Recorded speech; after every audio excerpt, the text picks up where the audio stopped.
Hey folks, David Stewart here.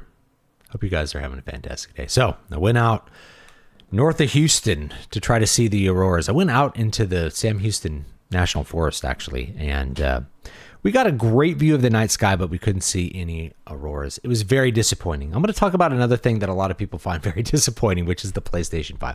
Now, I didn't bring my whole PS5 in here to show you, and I'm not going to show a bunch of gameplay because honestly, that's boring. You're probably watching this on your second monitor anyway, or listening to it, and so it's the words that matter. It's about PS5, okay? So the PS5, a lot of people think is a disappointment. I actually think it's a great console. So I guess it just turned 5 recently, so it came out 5 years ago.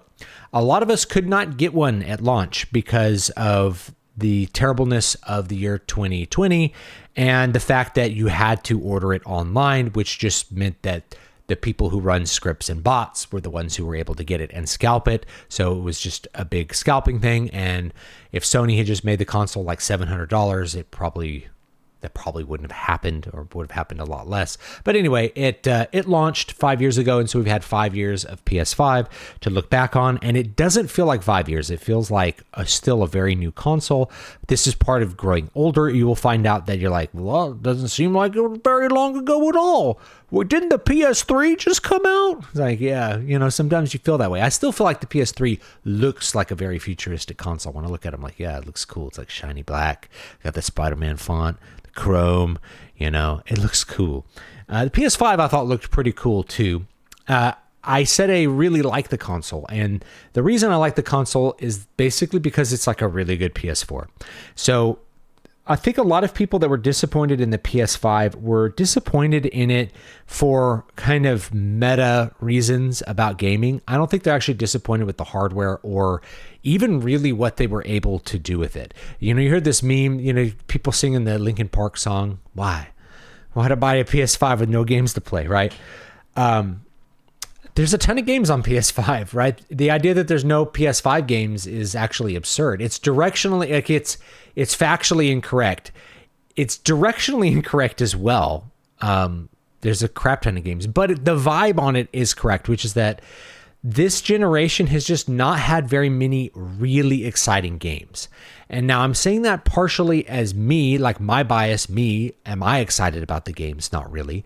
But I live in a household with kids, and the kids are excited not so much about the PS5 big titles. They're not really excited about those.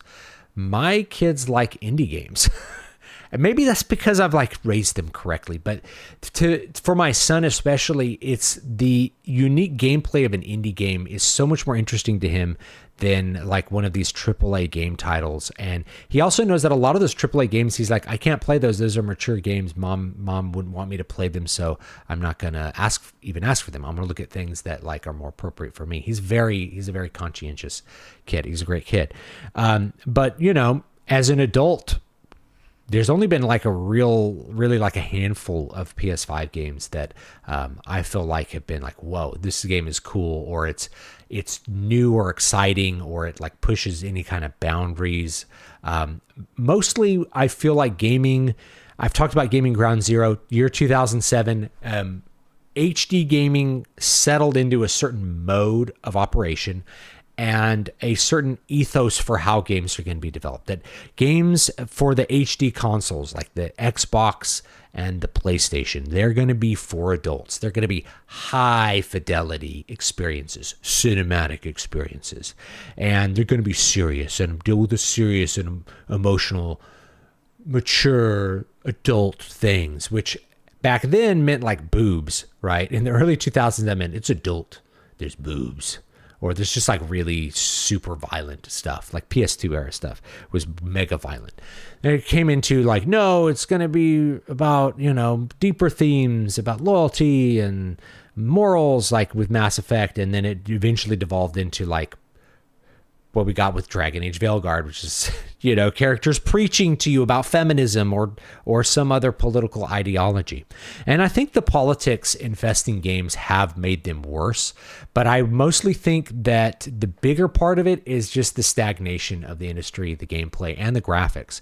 The PS5 did not feel like a big graphical leap like what we were used to 20 years ago. So if you're an older gamer, the leap from let's say the Nintendo to the Super Nintendo was like, it was like going from stone weapons to like steel.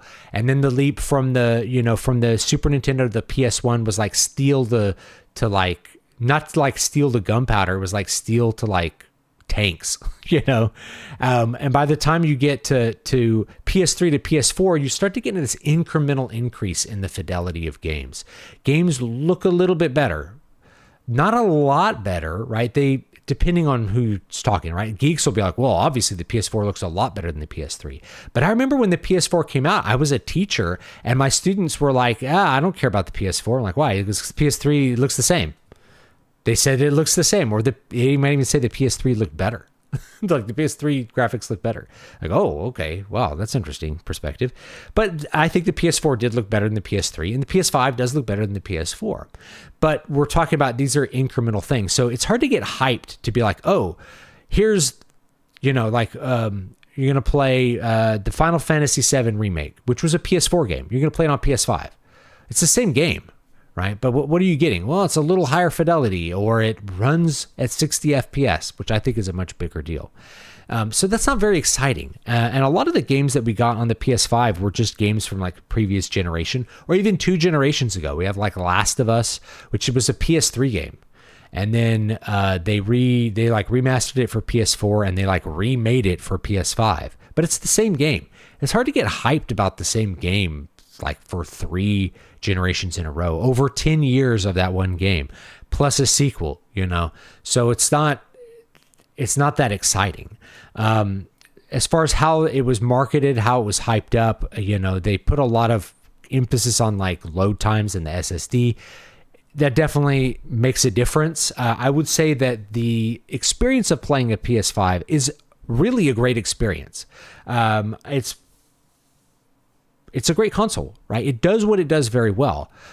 But as a console, it's now really a managed PC experience versus a truly unique piece of hardware that delivers a truly unique experience. I think the last time we got unique hardware with unique experiences was definitely over 10 years ago. Maybe the Wii U, right? The Wii, right? Nintendo's always wanted to do things differently, but the Nintendo Switch had the Joy-Cons, but it was mostly just about the fact that it was a handheld you could plug into your TV. It was the optionality of like, I could take this on the plane that made it a big buy. Like the Joy-Cons, most people didn't really give a crap about those really at all. It was all about being able to just plug it in your TV or take it with you, which the PS Vita could do, by the way. A lot of people don't know that. The PS Vita had that built in, but they never enabled it. So, and I would know why. Like, why would we do that? We want people to buy the PS4, right? That makes a lot of sense to me from just like a business perspective. You wouldn't want to compete with your own console that way. But the PS5 is this incremental thing. So I think one of the things we're talking about is like the vibe of there's no games on the PS5 is true. There's not really very many exclusives. The exclusives end up on the PC anyway. They end up on your Windows PC anyway. So they're timed exclusives, which are not very exciting compared to those of us who are older who grew up with like the Genesis and the Super Nintendo had completely different game catalogs because they were really different hardware. You didn't have the same games for Genesis as you did for Super Nintendo. And so if you were rich enough to own both consoles, and eventually I owned both consoles. So I guess I was rich. Anyway, eventually I ended up with a Genesis and a Super Nintendo. Genesis, you got to play a totally different game catalog. So when you had that Genesis, it would like open things up like, oh, these are the Genesis games. There was just different games. Eventually, by the time we got to like the PS2, we got this thing where a lot of the games were on the GameCube and the PS2, and they might have looked a little bit different depending on the hardware. And the hardware of the PS2 and the GameCube were very different from each other. But they were still the same game. You had a lot of cross-platform stuff, or it might have come out on Xbox at the same time. And then by the time you get to PS3 and Xbox 360, almost everything's cross-platform. And I think millennials settled in this like, what makes the console good are the exclusives versus the experience. And for me, I come back to it like the PS5 is a great gaming experience. It just is. It's really fluid. It's really easy to use. You plug it into your TV. The user interface is really easy to navigate. Even a child can do it. It's no fuss, no muss. You don't ever have to fiddle with anything the way that you do with the PC. You don't really have to, if you never want to adjust settings, they give you some options, more options than in previous generations to like, do you want the 60 FPS mode? Do you want the high fidelity mode? I always choose the 60 FPS mode. I think frames are part of fidelity. But anyway, they give you that option. If you never knew about that option, it would be fine. I plugged the game in. You still have game discs if you want them. You could put the game disc in, you load the game up, you play the game. Or you download the game, you play the game. You don't have to worry about anything else. It's a completely managed experience. So if all you're wanting to do is to like come home from school or work and play a game, the PS5 is really the ideal platform to do it. It plays everything that you want at really good fidelity, as good a fidelity as you probably can see or care about, depending on the size and quality of your TV. Most people are not running really gigantic 4K TVs where they're going to be, and most people are not really trained to spot every little, graphical detail difference of like shadows and, the stuff that geeks care about. I'm talking about like normal people. If you just want to be able to plug a game in and play, the PS5 is fantastic at that. And it's great because, like I said, it's a really great PS4. So instead of having, you didn't have that many games at launch, which historically most consoles don't have a ton of games at launch. I think the Super Nintendo launched with 6 titles. It might have been less than that. It might have been like 3. But you launch with a few titles. But what made the PS2 was great at this as well, is like you have all of that back catalog. So day one, there's not that many games for the PS5 day one, but you can play all your PS4 games, in a lot of cases, better frame rates, better fidelity. That sort of package deal was really, really good. And in fact, if you bought a PS5 around launch, they gave you this huge catalog of like their classic games, this big value, like, oh, here's all these free PS4 games if you didn't play them and if you didn't have them. And there was a couple that I didn't have. So I go, okay, cool. I can catch up on some games and play them on my PS5. It's great. So overall, I think it's an amazing console. I think as far as looking at it from a modern perspective, which is I want a managed gaming experience. I want a gaming experience that just works. I want the Apple Macintosh of gaming experiences. Then the PS5 is really fantastic at that. There's some other cons to it besides the fact that like it doesn't feel special the way that consoles of yore felt special. I guess that's a con. All of my launch edition joysticks drift. Right? The joysticks are accurate, but they wear out. They're crap. My newer controllers, I've had one issue with them. It was under warranty. They replaced it. I haven't had any other issues. So the controllers are kind of a downside. I actually prefer the PS4 controller over this one. I've never had stick drift on my PS4 controllers. You might have a different one, but it felt more comfortable in my hands really than the PS5 controller. But overall, I think it's a good controller. I guess maybe I like the Xbox controller a little more because of the offset sticks. I have big thumbs. They run into each other. These aren't huge cons, right? This is just, a little, I'm complaining about the champagne bubbles with some of these things. Like I wish that the controllers lasted a little bit more, like a little bit longer, but I've worn out a bunch of like N64 controllers. Those sticks would break all the time. So it depends what you're comparing it to. Yeah, I wish that they were more durable like the PS4 controllers, but the newer ones, I feel like they did improve. So that's the other big con. It's just like the durability of the controllers. Otherwise, I really have no complaints about the system. I think most of our complaints are really about the vibe of gaming right now, which is that it's just not exciting. There's just not a lot of really exciting games that come out on any console, whether it's the PS5 or it's the Xbox Series X or even the PC. There's just not a lot of exciting games that are out right now. What I see instead are these like behemoth games that people play, like Fortnite, that's just like the game that they play, and they've been playing it for like 2 generations. Or Final Fantasy 14, they've been playing it for like 3 generations, and that's just the game that they play. Or Destiny, or any of these big tent franchises. It's just people get kind of in their little niche playing that game, and they don't really get excited about a lot of the other games. Whereas console gaming 20 years ago was a lot more about new releases that were exciting, new, different, pushing the envelope. None of them really push the envelope in terms of gameplay. They are all kind of settled into a gameplay area that they're all very comfortable with, and graphical fidelity that is good. It's still really good. Like, it's very high fidelity graphics, but we're not having any more graphical leaps. Like, that's not really happening anymore. So that's not as exciting as it used to be. So it's just gaming is not as exciting. And I think when the PS6 comes out, people will feel much the same way. They're like, oh, it's just a little bit better than the PS5. Where are the special games? Everything's cross-platform. It's like, yeah, pick your managed experience that you like, that you want to invest in the library. And that, for me, the PS5 has been a great choice for that. I think if you didn't own a PS5 by now, is now a good time to buy one. I think you can buy one used and probably get a good deal on it and find some great games to play on it. But if you're not excited about any of the games on the PS5, you don't really need to buy one now, or you can wait and buy a PS6 and they'll probably play the PS5 games and you'll have a big back catalog of PS5 games you could play on that console as well.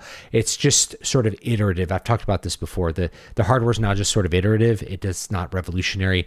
So it's just a thing it's a standard that the company puts out every couple of years, every 5 or 6 years, maybe 7 years, and maybe longer, who knows? And then everybody eventually upgrades to that newer standard, and everybody's programming games for that newer standard. While the old standard gently fades away as the PS4 did. There's still PS4 games that come out because people could play it on their PS4, or they could play it on their PS5, and it's not a graphically intensive game.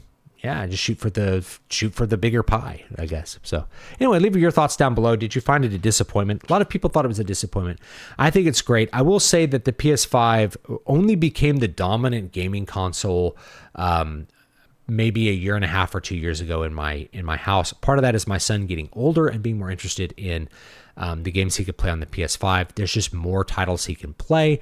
The indie games tend to be, there are more of them and they're more accessible on the PS5, and it's tends to be easier to get them to run because they might be for PS4 versus like trying to find a Switch version of a game. He just chooses to play the PS5 more for indie games, and that's great. But before that, it wasn't ever the Switch, believe it or not. The most played system was the Wii U, and that's because the Wii U had the best games. It just had the best games for kids, and a lot of the Switch games I never bought because I already had them on Wii U, so we just played them on the Wii U. And so the PS5 eventually eclipsed the Wii U, not the Nintendo Switch. Interesting to think about. Anyway, leave me your thoughts down below, and I'll see you all next time. Have a great, great day. Yeah, don't forget to like, comment, and subscribe. Check out my social media stuff down below. And join my mailing list, dvspress.com/list. I think you still get a free book for doing that. And I'll see you all next time.